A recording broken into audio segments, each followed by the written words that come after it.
On a recent episode of the Open Chat podcast, a South African host made a sweeping claim, calling Nigeria an extremely underdeveloped country. And what was their reason? Because Nigeria doesn't play rugby like South Africa.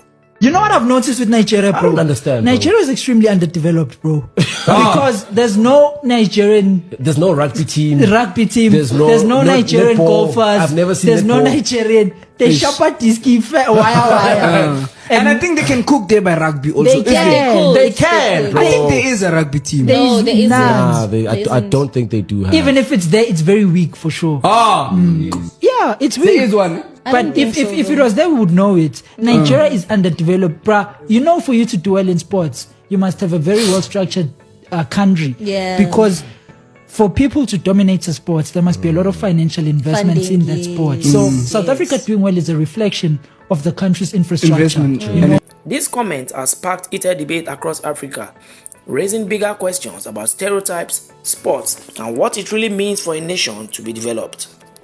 So today, let's set the record straight. First, let's get one thing clear. Nigeria is not extremely underdeveloped.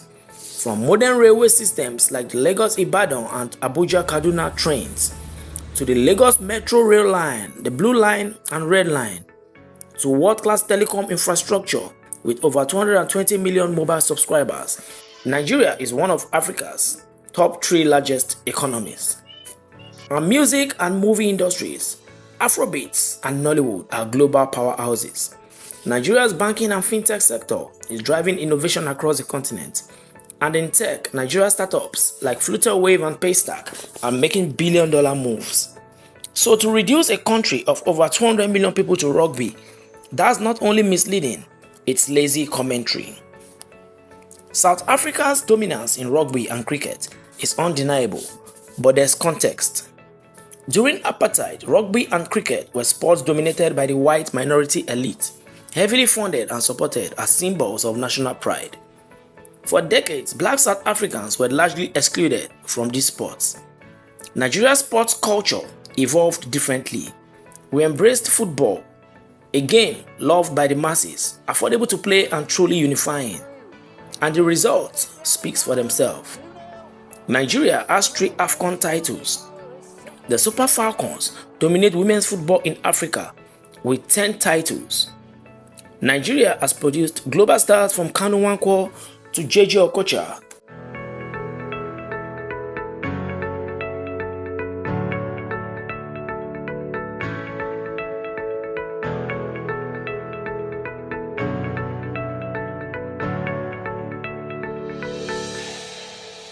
Over, give it, go.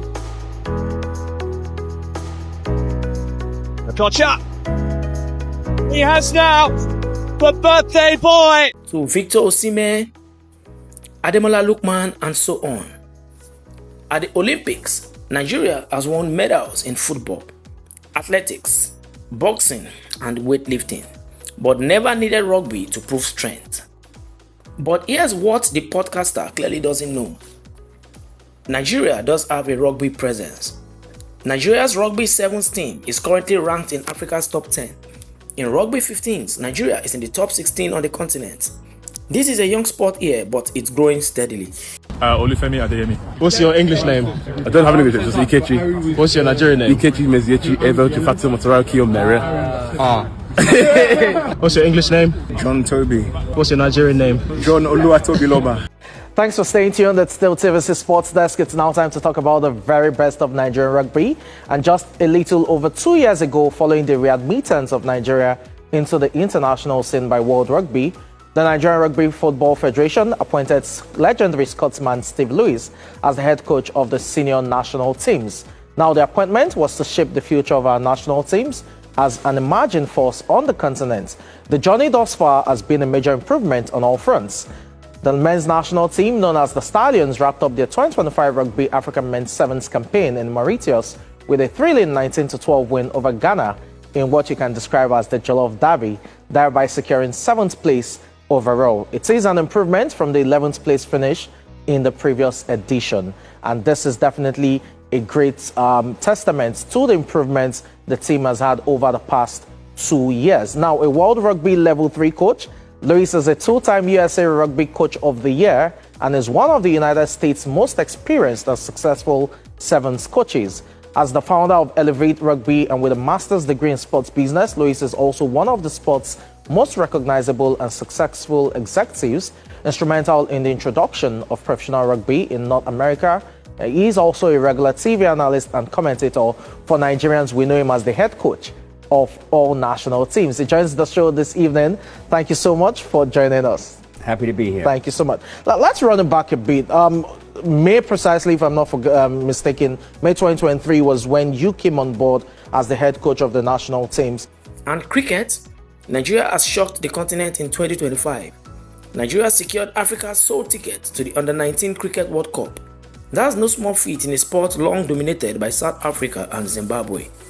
And Nigeria are firmly represented by the junior female Yellow Greens. They ended their group campaign with a 41-run defeat against South Africa on Wednesday, but their historic 2-run win over New Zealand as well as the Shells points against Samoa was more than enough to see them through as the second best team in Group C. Now all eyes will be on the girls as they bid to qualify for the semi-final of the Under-19 World Cup, and we have more details in this report. Ahead of this weekend's match against England at the Under-19 Cricket World Cup, Nigerians have praised the performance of the Green Yellows at the ongoing tournament after they qualified for the Super 6 round of the ICC Under-19 Women's T20 World Cup in Malaysia.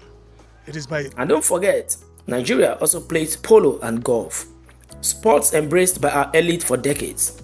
Nigeria even hosts international polo tournaments in Kaduna and Lagos. So to dismiss Nigeria as extremely underdeveloped just because rugby isn't our national sport is simply uninformed. Every country develops its own cultural and sporting identity. In South Africa, rugby and cricket were shaped by colonial and apartheid history. In Nigeria, football became the heartbeat of the people, a source of unity, pride, and global recognition. Development is not measured by whether you play rugby or cricket. It's measured by infrastructure, innovation, global influence, and resilience. And on those fronts, Nigeria is a leader. So, to that podcaster, here's the truth. Nigeria is not extremely underdeveloped. We're a nation of champions, innovators, and global trailblazers. From football pitches to movie screens, from fintech hubs to polo fields, Nigeria is writing its own story. And it's a story far bigger than rugby. This is Africa Insight Official, bringing you the real Africa beyond stereotypes. Don't forget to like, share, and subscribe to this channel for more powerful insights. See you next time.